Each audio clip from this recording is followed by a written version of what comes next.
Did you know most engines don't fail at high speed on the highway?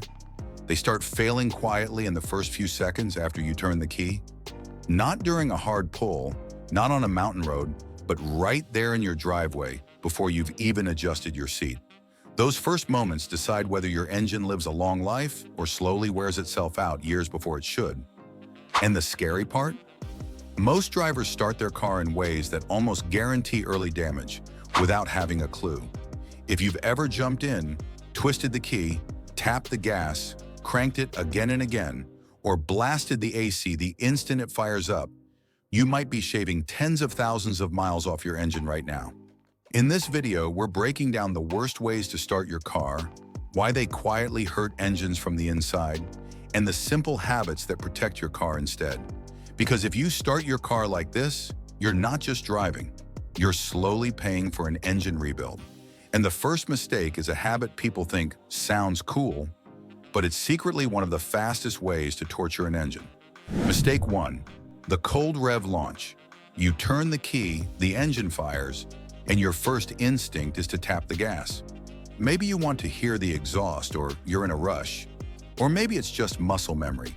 When an engine is cold, most of the oil has settled into the bottom of the pan.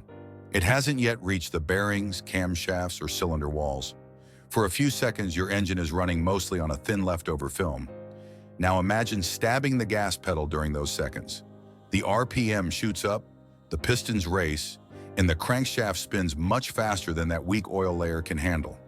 Parts that were designed to glide are now scraping under load. Modern engines are built with tight clearances. That's great for efficiency and power, but it means they depend on proper lubrication. Cold revving slices into that protection and leaves microscopic scars behind. You don't hear it, but the engine never forgets. The fix is simple. Start the car, let it idle 20 to 30 seconds, a little longer in very cold weather, then drive off gently. No hard throttle, no high RPM, just calm driving until the temperature starts to climb. And cold revving isn't the only way people overload their car in the first seconds. Some drivers make the engine fight the entire electrical system before it even has a chance to breathe. Mistake 2, starting with everything switched on.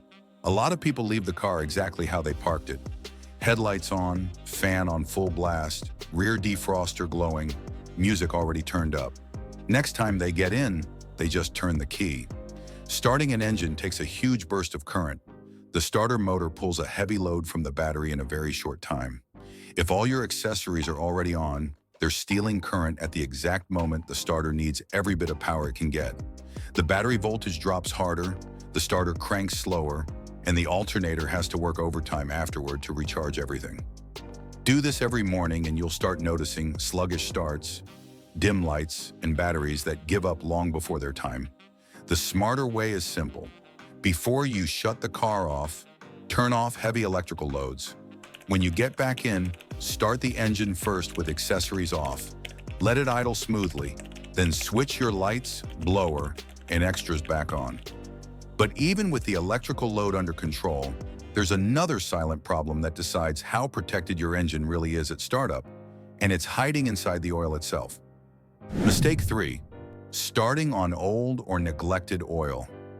Oil changes feel boring, so they're easy to delay. But the condition of your oil matters most in the exact second you twist the key. Over time, oil breaks down. Heat and combustion byproducts slowly turn clean oil into a thinner, dirtier, less protective fluid. It loses its ability to cling to metal overnight.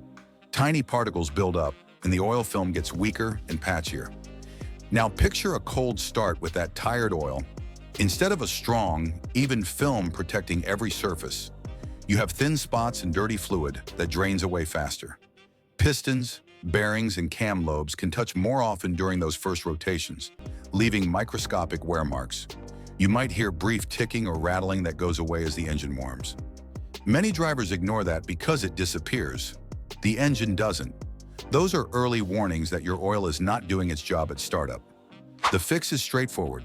Follow the oil change schedule, and if you mostly drive short trips or sit in traffic, change it a bit earlier.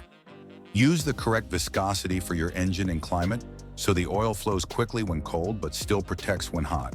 Oil condition is one piece, but there's another startup habit that can stress engines, starters, and batteries all at once, and it usually shows up on the day your car decides not to start. Mistake 4, cranking again and again on a struggling engine. You turn the key and hear a slow, weak sound. The engine doesn't catch, so you try again and again. Each time you hold the key a little longer, hoping it will finally fire. Every failed attempt can leave extra unburned fuel in the cylinders. That fuel can wash away the protective oil film on the cylinder walls and rings. With that film gone, metal scrapes directly on metal when the engine finally does start. The starter motor is only designed to run for a few seconds at a time. When you hold it for long cranks, it overheats inside. The battery voltage crashes, and every cable and terminal is forced to carry heavy current for far longer than normal. If the battery is already weak, the engine spins even slower, which makes the mixture ignite poorly. That sends more raw fuel into the cylinders, and the cycle gets worse with every try. A better approach is simple. If the engine doesn't start within a few seconds, stop. Wait 20 to 30 seconds. Let the starter cool and vapors settle. Check basics like fuel level, battery terminals, and warning lights. Then try a short crank again. If it still won't start, you're not fixing it by forcing it. But even if your car fires up quickly and smoothly every time, there's one more moment most people rush through, even though it's the engine's main chance to warn you that something big is about to go wrong. Mistake 5, ignoring what the dashboard is trying to tell you. Every time you turn the key to the on position or press the start button, your dashboard lights up. To most drivers, it's just a light show. But those icons are actually a quick self-test for almost every critical system in the car. Oil pressure, charging system, engine management, and more all flash on for a second and are supposed to turn off once the engine is running. If a light never comes on, that system may not be testing itself. If it stays on after startup, it's a warning that something isn't right. Driving away while the oil light or battery light stays on is like seeing a warning on an airplane and choosing to take off anyway.